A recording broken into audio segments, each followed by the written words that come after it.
Hi friends, అందరికీ నమస్కారం. MK talks ఛానల్‌కి స్వాగతం. జూలై 24వ తేదీన వినాయకునికి ఇష్టమైన బుధవారం రోజు సంకటహర చతుర్థి వచ్చింది. చాలా శక్తివంతమైన పూజా విధానం. మన హిందూ మతంలో బుధవారం రోజున చతుర్థి వస్తే అది చాలా శక్తివంతమైనది.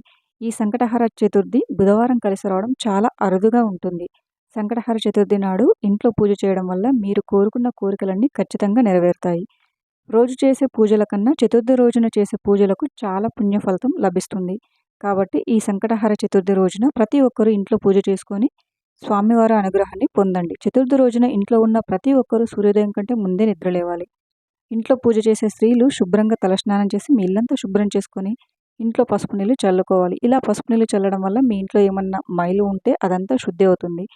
అలాగే మీ ఇంటి గుమ్మానికి పసుపు రాసి కుంకుమ బొట్లు పెట్టి ఇంటి ముందు ముగ్గు వేయండి. మీ పూజ గదిని కూడా శుభ్రం చేసుకొని మీ పూజ గదిలో ఉన్న వినాయకుని పటానికి గంధం రాసి కుంకుమ బొట్లు పెట్టి గణపతి పటాన్ని పూలతో అలంకరించుకోవాలి. ఈరోజు పూజ చేసే వాళ్ళ పూజ గదిలో ఖచ్చితంగా అక్షంతలను పెట్టుకోవాలి. తర్వాత దీపంలో నువ్వుల నూనె పోసి అందులో 5 ఒత్తులు వేసి దీపం వెలిగించాలి. దీపం వెలిగించిన తర్వాత దీపం దగ్గర 2 పువ్వులను పెట్టి దీపానికి నమస్కారం చేసుకొని, దీపం అంటే సాక్షాత్ పరబ్రహ్మ స్వరూపం. దీపం వెలుగులో త్రిమూర్తులు కొలువై ఉంటారు. ఇలా గణపతిని అలంకరించుకున్నాక గణపతి పటం ముందు ఒక ఎర్రటి జాకెట్ ముక్కను పెట్టి అందులో 3 గుప్పిళ్ళ బియ్యం పోసి 2 ఎండు ఖర్జూరాలు, 2 వక్కలు, 11 రూపాయి బిళ్ళలను వేసి ముడుపు కట్టుకోవాలి. ఇలా ముడుపు కట్టేటప్పుడు ఓం గణేశాయ నమః అనే మంత్రాన్ని చదువుతూ ముడుపు కట్టుకోవాలి. ఈ ముడుపు స్వామివారి పటం ముందే ఉంచాలి. గరిక అంటే గణపతికి చాలా ఇష్టం. గణపతి పూజలో ఏది ఉన్నా లేకపోయినా గరిక మాత్రం ఖచ్చితంగా ఉండాల్సిందే. మీ పూజ గదిలో ఉన్న గణపతి పటం ముందు 21 గరిక ఆకులను పెట్టి మీ మనసులో ఉన్న కోరికలను గణపతికి చెప్పుకుంటూ గణపతికి నమస్కారం చేయండి. ఇలా చేస్తే మీ మనసులో ఉన్న ఎలాంటి కోరికైనా సరే అది ఖచ్చితంగా నెరవేరుతుంది. మీ భర్త సంపద బాగా పెరగాలంటే ఈ చతుర్థి రోజున వినాయకుడి పటం ముందు ఒక వెండి గిన్నెను పెట్టి ఆ గిన్నెలో 5 యాలకులను వేసి మీ భర్త బాగా సంపాదించాలని గణపతికి నమస్కారం చేయండి. పూజ పూర్తయినాక ఈ యాలకులను తీసి మీరు డబ్బు పెట్టే ప్రదేశంలో ఉంచండి. ధనాన్ని ఆకర్షించడంలో యాలకులు బాగా పనిచేస్తాయి. ఇక స్వామివారికి పెట్టాల్సిన నైవేద్యాలు ఏమిటంటే అటుకులు, ఉండ్రాళ్ళు, జామ పండును నైవేద్యంగా సమర్పించుకోవాలి. ఇలా మీ శక్తి కొద్దీ స్వామివారికి నైవేద్యం నివేదించండి. ఇవేమీ పెట్టలేమని అనుకునేవారు ఆ మహాగణాధిపతికి ఒక బెల్లం ముక్కను సమర్పించినా సరే గణపతి సంతోషించి మీ ఇంటిపై వరాల జల్లులు కురిపిస్తాడు. దేవుడికి నైవేద్యం సమర్పించేటప్పుడు ఈ నైవేద్యం మీద కొన్ని నీళ్ళను చిలకరించండి. ఇక చివరగా గణపతికి హారతి ఇచ్చి నమస్కారం చేసుకొని 3 ప్రదక్షిణలు చేసి పూజ గదిలో ఉన్న అక్షంతలను మీ తలపై వేసుకొని పూజను ముగించాలి. పూజ పూర్తయిన తర్వాత మీ ఇల్లంతా ధూపం వేసుకోవాలి. ఈ విధంగా ఉదయం పూజ చేసిన వారు మరలా సాయంత్రం సమయంలో ఇంట్లో దీపారాధన చేసుకోవాలి. పూజ చేసే వాళ్ళు సాయంత్రం మరలా తలస్నానం చేసి మీరు కట్టిన ముడుపును తీసి ముడుపులో ఉన్న బియ్యంతో దేవునికి పరమాన్నం తయారు చేయండి. సాయంత్రం 7 గంటలకు పూజ గదిలో దీపం వెలిగించి మీరు తయారు చేసిన పరమాన్నాన్ని గణపతికి నివేదించి నమస్కారం చేసుకోండి. ఈ విధంగా సంకటహర చతుర్థి రోజున ఇంట్లో ఈ వ్రతం ఆచరించిన వారికి గణపతి ఆశీర్వాదం ఎల్లవేళలా ఉంటుంది.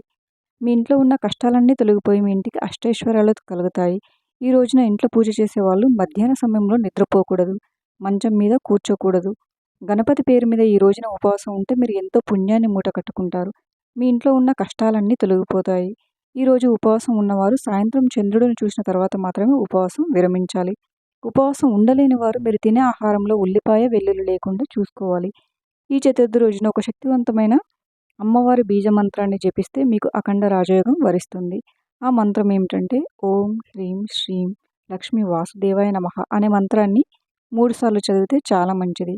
ఈ మంత్రానికి ఉన్న శక్తి అంతులేనిది. మీకు అఖండ ఐశ్వర్యం లభించాలంటే ప్రతి నెలలో వచ్చే సంకటహార చతుర్థి రోజున ఈ విధంగా గణపతి వ్రతం ఆచరించండి. ఇక మీ ఇంటికి అదృష్టం కలిసి వచ్చి మీ జీవితంలో కష్టాలు అనేటివి ఉండవు.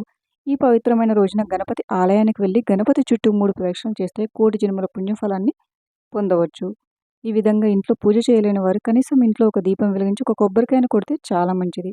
స్వామివారు వ్రతకథ చదివినా, వ్రతకథ విన్నా సరే వినాయకుడికి పూజించినంత పుణ్యాన్ని మూట కట్టుకోవచ్చు. పురాణాల ప్రకారం పార్వతీదేవి గణేశుడిని సృష్టించింది.